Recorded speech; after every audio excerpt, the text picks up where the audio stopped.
साध्वी प्राची के बयान से बढ़ी सियासी हलचल। मुजफ्फरनगर में मंगलवार को उस समय राजनीतिक माहौल गर्मा गया जब साध्वी प्राची ने समाजवादी पार्टी से जुड़े नेता राजकुमार भाटी के कथित विवादित बयान पर तीखी प्रतिक्रिया दी। शिव चौक पर आयोजित कार्यक्रम के बाद मीडिया से बातचीत में साध्वी प्राची ने महिलाओं के सम्मान का मुद्दा उठाते हुए भाटी के खिलाफ कड़ी नाराजगी जाहिर की। महिलाओं को लेकर बयान पर विवाद। जानकारी के अनुसार राजकुमार भाटी पर जाट और गुर्जर समाज की महिलाओं को लेकर आपत्तिजनक टिप्पणी करने का आरोप है। इसी मामले पर प्रतिक्रिया देते हुए साध्वी प्राची ने कहा कि महिलाओं का अपमान किसी भी समाज में स्वीकार नहीं किया जा सकता। उन्होंने कहा कि ऐसे बयानों से सामाजिक सौहार्द प्रभावित होता है और राजनीतिक नेताओं को सार्वजनिक मंचों पर मर्यादित भाषा का इस्तेमाल करना चाहिए। मीडिया से बातचीत के दौरान साध्वी प्राची ने काफ़ी सख्त शब्दों में अपनी नाराज़गी जाहिर की। उनकी बयान के बाद मौके पर मौजूद लोगों के बीच चर्चा तेज हो गई और मामला राजनीतिक बहस का विषय बन गया। सड़क पर नमाज को लेकर भी रखी राय। इस दौरान साध्वी प्राची ने योगी आदित्यनाथ के सार्वजनिक स्थानों पर नमाज को लेकर दिए गए बयान का समर्थन किया। उन्होंने कहा कि सड़कें आम लोगों के आवागमन के लिए होती हैं और किसी भी धार्मिक गतिविधि से यातायात प्रभावित नहीं होना चाहिए। उन्होंने सुझाव दिया कि धार्मिक आयोजनों के लिए वैकल्पिक व्यवस्था की जानी चाहिए ताकि आम लोगों को परेशानी न हो। लव जिहाद और सामाजिक जागरूकता पर जोर। साध्वी प्राची ने लव जिहाद के मुद्दे पर भी अपनी बात रखी। उन्होंने कहा कि परिवारों को बच्चों के संस्कार और सामाजिक जागरूकता पर ध्यान देने की जरूरत है। उनके अनुसार स्कूल, कॉलेज और सोशल माहौल का युवाओं पर गहरा प्रभाव पड़ता है, इसलिए अभिभावकों को सतर्क रहना चाहिए। उन्होंने कहा कि सरकार इस दिशा में काम कर रही है, लेकिन समाज और परिवारों की जिम्मेदारी भी महत्वपूर्ण है। साथ ही उन्होंने देश में जनसंख्या नियंत्रण कानून लागू करने की मांग दोहराई। पश्चिम बंगाल की राजनीति को लेकर साध्वी प्राची ने शुभेंदु अधिकारी की प्रशंसा की। उन्होंने कहा कि राज्य में कानून व्यवस्था मजबूत करने और अपराध पर नियंत्रण के लिए सख्त कदम उठाए जाने चाहिए। प्रशासन की नज़र मामले पर।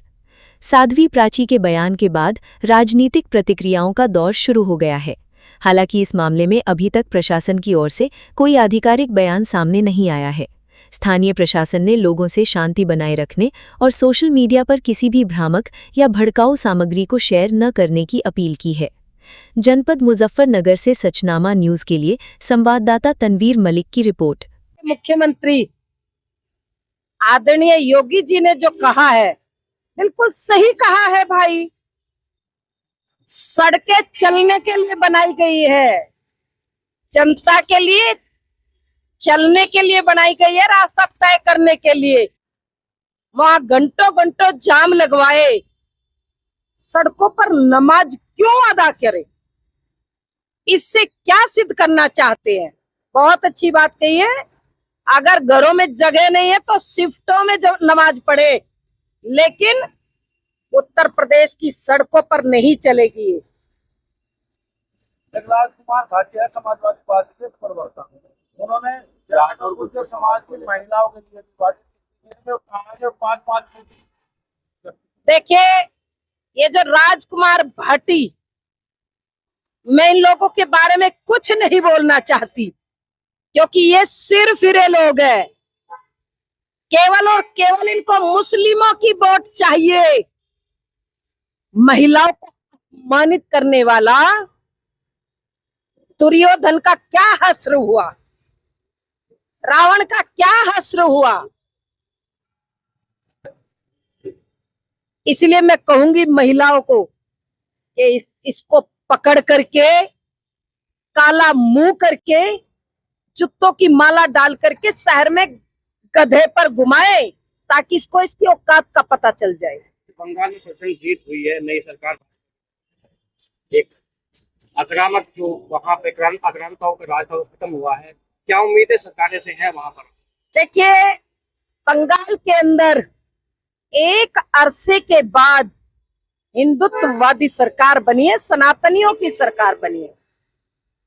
बंगाल में जो कार्य हो रहा बहुत अच्छा शुभेंदु जी कर रहे हैं, और वहां पर जो क्राइम करने वाले अपराधी है, उनको सीधा 72 हुरों के पास भेज दे। ये उम्मीद है मुझे कि करेंगे शुभेंदु जी। मुस्लिम युवकों हिंदू युवतियों को नाम ये ज्यादा क्या कहना चाहिए इसमें गाँव में भी हो रहा है, शहरों में गोलियां लग रही है, फिर भी नहीं।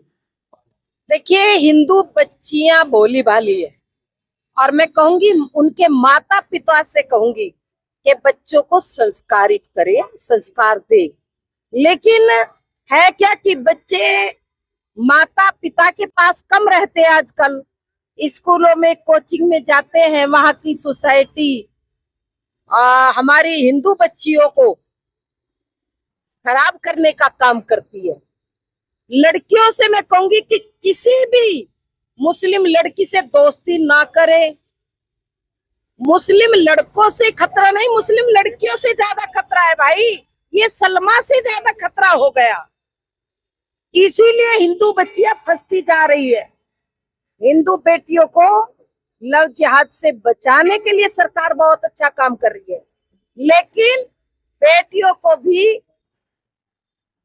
अपने संस्कृति, अपने संस्कारों को भूलना नहीं चाहिए। आप सबके द्वारा कहा जाता है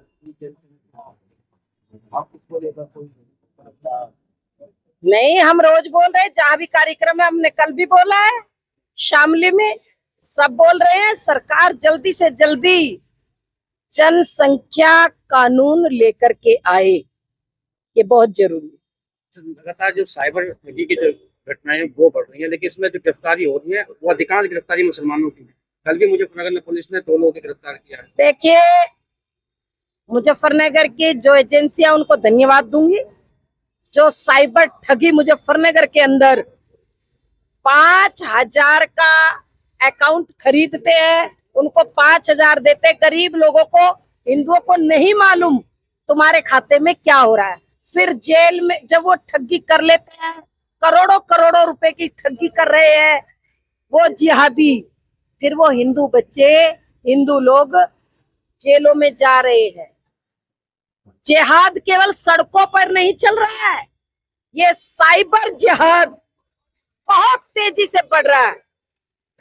हमारे हिंदुओं को सचेत और सावधान रहने की जरूरत है आज के इस वातावरण में, क्योंकि ये साइबर जिहाद बहुत तेजी से अटैक कर रहा है।